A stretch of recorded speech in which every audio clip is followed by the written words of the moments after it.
I made this makeup cake. Well, it's actually a Jaclyn Hill Morphe palette cake, and that's coming right up.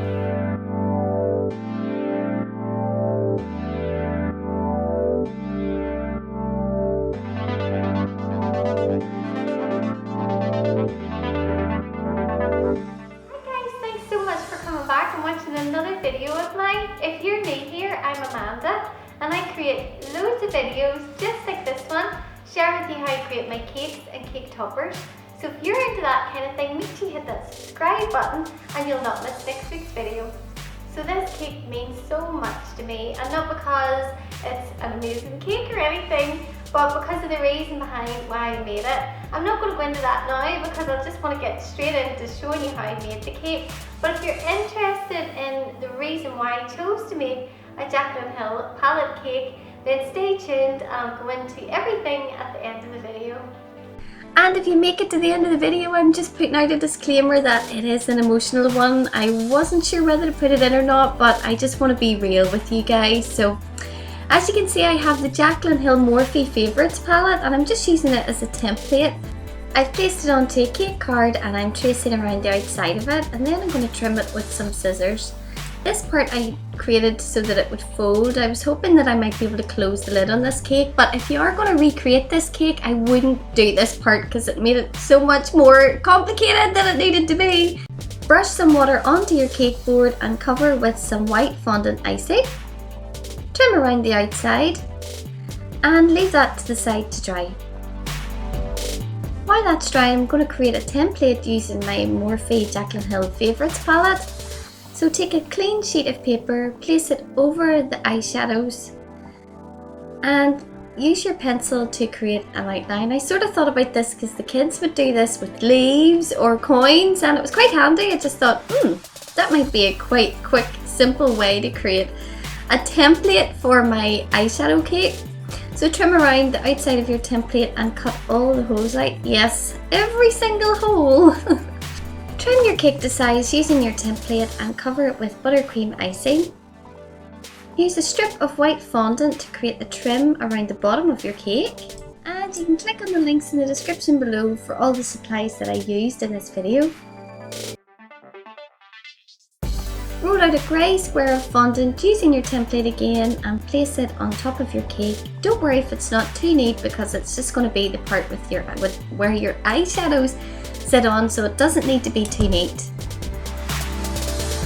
I'm creating a wooden effect cake board here using some white fondant icing and an embossing rolling pin. Use your ruler to create some lines to make it look like a wooden floor. And now I'm using some edible dust to create some contrast on our cake board. So we're going to start on the outside to create an ombre effect and work our way in. And I just noticed this is a Morphe brush as well. This is a brush I use only for my cake decorating though. So use your dust again and go around the lines that you've created. This is going to give your cake board a two-tone effect and help it stand out. Spray your cake board with water and use some edible silver glitter and sprinkle it on top of your cake board. Jaclyn Hill always says that if you cut her open that she would bleed glitter, so I hope this is enough glitter for you, Jaclyn. Oh, who am I kidding? It's never enough glitter. I mean, I could just dump all the glitter onto this cake board and it's still not going to be enough. Use some non-toxic silver paint to create Jaclyn Hill's lovely signature. Normally I use edible paints, but this isn't going to be touching our cake, so we can go ahead and use non-toxic paint. And all I can say is it's as well that I'm not trying to rob a bank or fake signatures because I really wouldn't have much of a career. Use your eyeshadow template that you've created and mark the holes on top of your cake where your eyeshadows are going to go. And it was at this point that I realised that the new palette has an extra layer of eyeshadows. Woohoo! Set that to the side to dry, and while that's drying we're going to get on to creating all of our eyeshadows. And this was so much fun, but it took so long. So you're just going to cut out circles and mix different colours together to try and match the colours perfectly. And I was so happy whenever I created all my little edible eyeshadows. And now that the front part of our palette lid is dry, we're going to paint on the other side. Last week I made a video of a Christian Louboutin shoe and shoebox cake, and I think it goes along really nicely with this theme, so I'll make sure to link that video down below in the description or up in the card above. Roll out some grey fondant about 5mm thick. Use your template to create your circles and cut those out. Set that in the fridge to chill for about 10 or 15 minutes, and while it's chilling we're going to stick all of our eyeshadows on top of our cake. And this was just so much fun! It reminds me of the Z palette that you can buy where you can stick all of your eyeshadows in. Oh! Take the top part of your eyeshadows out of the fridge and place it on top of your edible eyeshadows.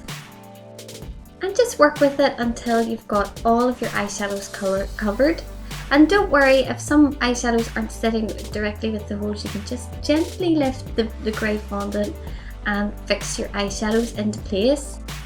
Use some royal icing to act as a glue or an adhesive for your lid, and place a sponge or something in behind your lid to hold it in place until it dries. And of course Jaclyn loves big white flowers, so I had to make her some flowers to put onto the cake board.